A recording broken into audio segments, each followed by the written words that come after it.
malicious and bad-minded. But their actions are speaking for them, and we are following closely their actions. Under our administration, we understood the importance of the Royal Barbados Police Force to a stable and peaceful society. OINASA and the Ministry of Finance spared no expense in properly equipping the members of the Royal Barbados Police Force, in changing their terms and conditions to ensure that they got various allowances for the hard work that they were putting in. We put arrangements in place to properly equip the Coast Guard so as to be able to support the efforts of the Royal Barbados Police Force and make Barbados safer. We bought 4 ships, 4 Coast Guard vessels at many millions of dollars. And while they were under the care of the Coast Guard, they're really to help the police in their dealings with drug interdicts. Everything that we could do to strengthen the police force and to make the lives of the police officers of Barbados better, we did. But the Democratic Labour Party and the famous opposition response in Parliament said that we don't care about the police, and that upon taking the reins of government, they would give the police duty-free cars and interest-free loans for housing.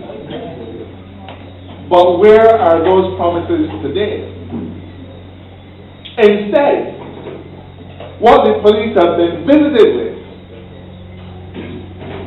is this disgrace that we saw last week. Now let me make it clear. We in the Barbados Labour Party have utmost confidence in Commissioner Darwin Dunning. I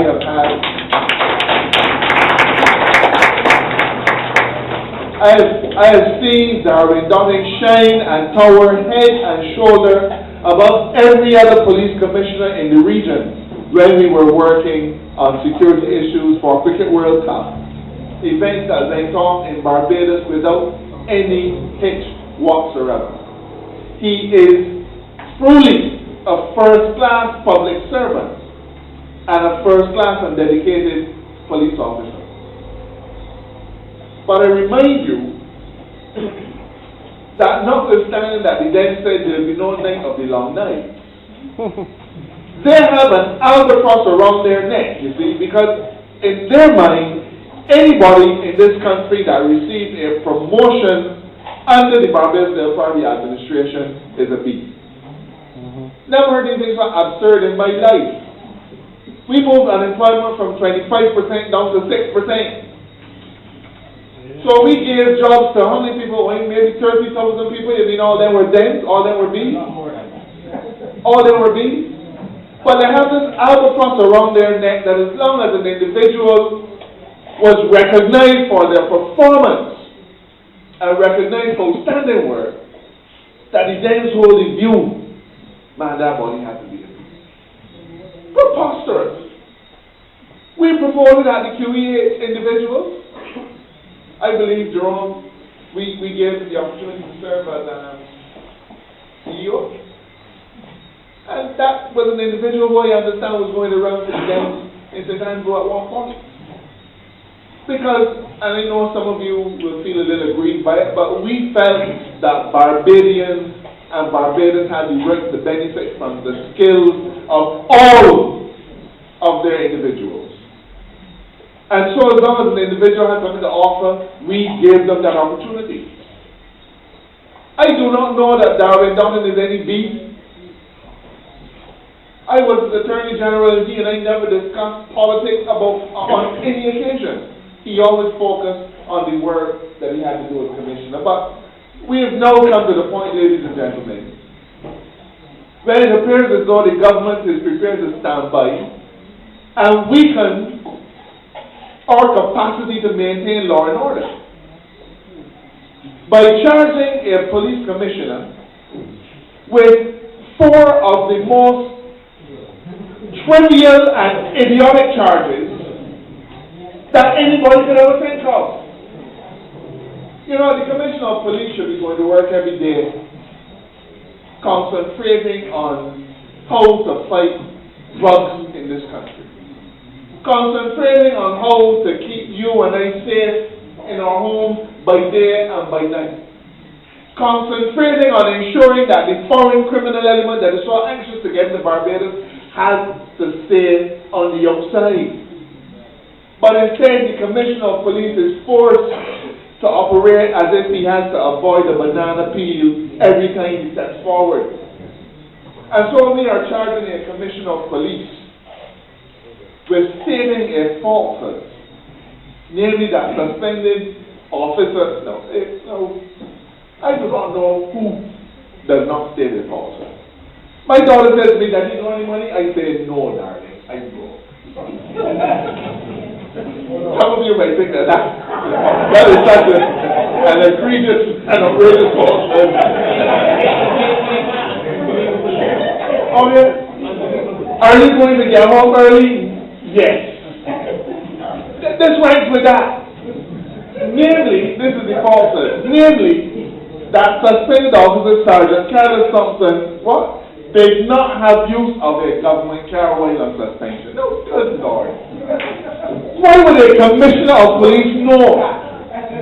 Why would a Commissioner of Police be required to know who is using or who is not using a government car when he's on suspension? I prefer to think that the Commissioner of Police knows who's trying to bring in drugs at the port of the container.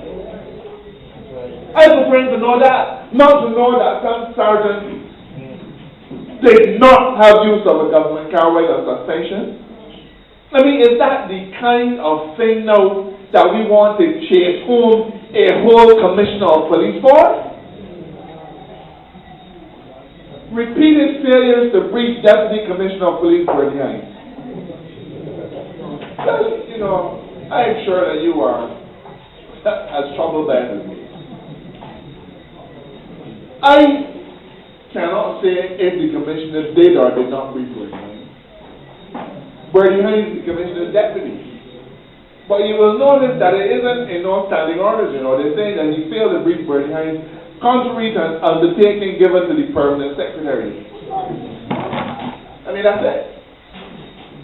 You told the permanent secretary you were going to do something and you didn't do it, and therefore you. Well, I had permanent secretaries who I tell to do things and they didn't do them. The permanent secretary, I'm sure the Prime Minister. He might not want her. As ministers, we all had situations, but nobody ever get marked on charges. But the Commissioner of Police failed to brief Bernie Hines. Now, you have to ask yourself if there's any point briefing Bernie Hines. Our Commissioner of Police at a press conference said, "Over my dead body will I have Movado Vice Cartel in Barbados." And it was all over the news. It was on the front page and the back page of paper after paper after paper. Now, how much more briefing did Bernie Hines need? I mean, the Commissioner got to call him and say, "Bernie, my boy, I want to spell it out to you in words or in letters. I-D-O-N-O-T W, I mean, don't be ridiculous. The Commissioner said to the world, I am not going to consent to these people coming to our shore and Bernie Hines bail until the man gets in his car, go to the airport and decide to approve it. Bernie Hines should be brought up on charges. Because where it comes from, that is called insubordination.